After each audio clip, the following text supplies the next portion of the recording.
Fala pessoal, Gabriel aqui na área, falando aqui sobre o neoconstitucionalismo, tá? Pessoal, aula passada a gente falou sobre o constitucionalismo, tá? Eu vou deixar no cardzinho aqui em cima para você seguir essa sequência cronológica aqui do nosso conteúdo.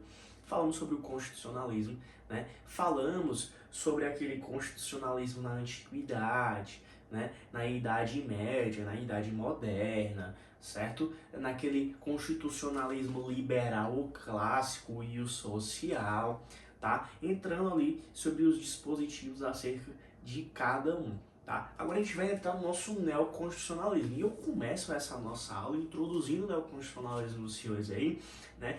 Tratando ali para você entender que o neoconstitucionalismo, ou seja, teve ali um marco ali no pós-Segunda Guerra Mundial, certo? Justamente por ele ter esse marco histórico do pós-Segunda Guerra Mundial, é que ele vai trazer aquele repúdio aos atos totalitários dos regimes da época, como o nazismo e fascismo, advendo ali do princípio da dignidade da pessoa humana.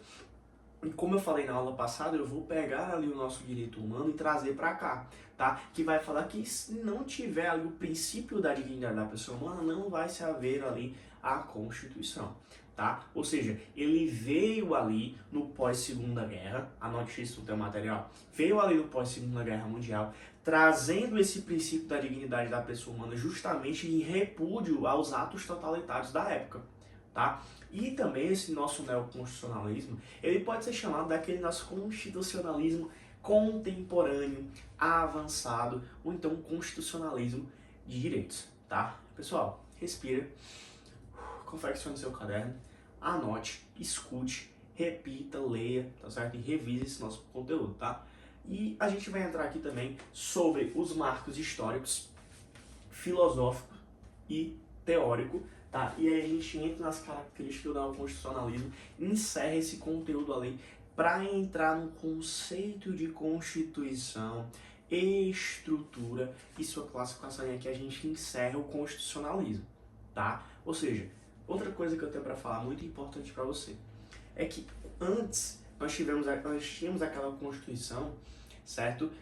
Utilizada por fundamentos. Agora a gente tem aquela constituição utilizada de princípios, né? Políticas gerais, valores propriamente ditos.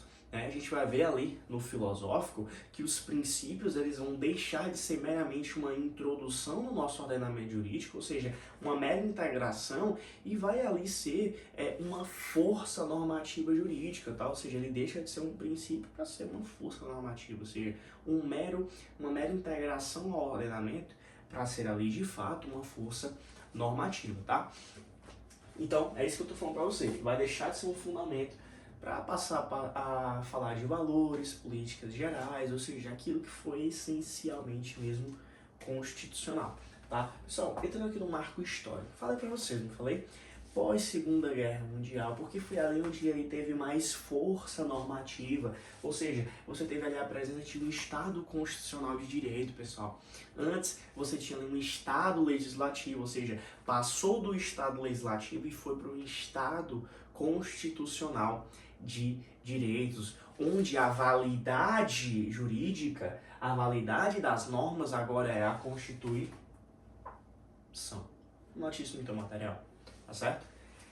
Vai lembrar de pós-Segunda Guerra, vai falar de marco histórico, vai falar daquela transferência do Estado Legislativo para o Constitucional de Direito. Histórico não é o constitucionalismo, padrão, acabou, morreu, Maria Preá, beleza? Falando aqui sobre o marco filosófico. Ali surgiu ali no pós-positivismo, tá? O marco filosófico ele veio ali no pós-positivismo, trazendo aquela centralização dos direitos fundamentais, aquela reinteração do direito e a ética. Ou seja, quando eu falar direito e ética, tu vai lembrar do marco filosófico, certo? Trazendo o princípio e deixando de ser uma mera integração do direito para ser ali uma força norma jurídica, ou seja, uma força normativa jurídica, né, dentro do nosso ordenamento, tá? Aqui no nosso marco teórico, pessoal, a gente teve aqui 3 disposições, tá? A força normativa, como na Constituição, a expansão da jurisdição constitucional, e quando eu falo nessa expansão da jurisdição, eu falo que é algo que era muito comum lá fora nos Estados Unidos, mas é algo muito novo pra gente, né? Que é o que? O protagonismo do judiciário. A gente vai falar aqui nas características justamente sobre isso, aquele protagonismo do judiciário, trazendo ele bem mais de perto, tá? E também a gente teve a nova interpretação dogmática. Quando a gente estiver lá nas estruturas da Constituição, e eu já vou adiantar isso aqui para ti, a gente vai ter 3 dispositivos, que é o nosso preâmbulo, que é aquela parte que antecede o texto constitucional, que não apresenta força normativa. Você vai ter a parte dogmática, o dogma, né? Estamos falando aqui sobre essa nova interpretação. O dogmático, que ele seria basicamente as tuas regras, os direitos e deveres propriamente ditos, ou seja, o teu próprio texto constitucional. E a parte transitória, que é aquela parte que vai marcar um lapso temporal de uma Constituição para outra. Então, se tu quiser fazer aqui, ó, né?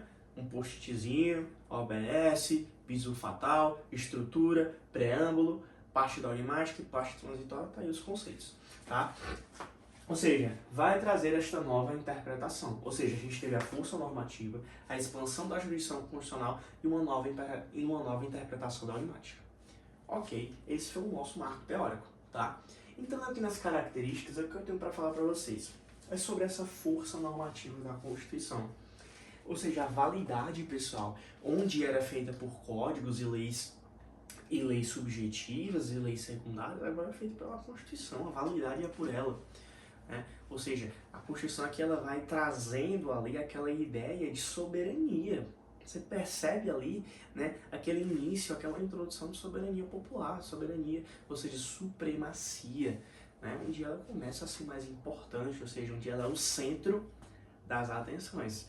Né? E aí, antes a gente tinha aquela Constituição mais programática, agora a gente tem aquela Constituição mais vinculante, tá? Também tivemos a rematerialização da Constituição, ou seja, antes era aquela Constituição mais prolixa, ou seja, se utilizava de valores, pessoal, fundamentos, tá certo? Também temos aqui o fortalecimento da jurisdição constitucional, que foi o que eu falei para vocês. Você pega o judiciário e traz ele aqui, ó, para ser o quê? Protagonista, beleza? Você pega ele que tá parado no cantinho dele e vem cá, meu filho, você vai ser o protagonista da sua própria história, né? Vem mais pra perto, vem de perto aqui, isso era muito comum lá fora, pessoal, nos Estados Unidos, mas aqui pra gente foi uma novidade, tá? Também tivemos aqui a centralização da Constituição, ou seja, onde você tinha códigos e meios alternativos, agora você tem a Constituição no centro. É isso mesmo. E pessoal, o que você tem que levar para sua prova, e já vou adiantar isso aqui, o conceito de Constituição para você, meu filho, é aquela lei suprema, certo? Vai ser aquela lei suprema fundamental de um Estado, que vai fazer a organização política, jurídica e das organizações dos poderes e suas funções. O conceito de Constituição é aquela lei suprema e fundamental do Estado. Essa ideia de supremacia. Kelsen diz que a Constituição ela é soberana, certo? Ou seja, ela está no topo da pirâmide, meu filho, e as suas demais normas estão abaixo delas, fora das emendas constitucionais e os tratados internacionais dos direitos humanos, que é aprovado em cada casa, 2 vezes em cada casa do Congresso, por 3/5 dos seus membros, vai se equiparar ali a emenda constitucional, tendo força normativa e se equiparando ali ao topo da pirâmide. Pessoal, esse foi o nosso neoconstitucionalismo. Agora a gente vai entrar na parte boa, né?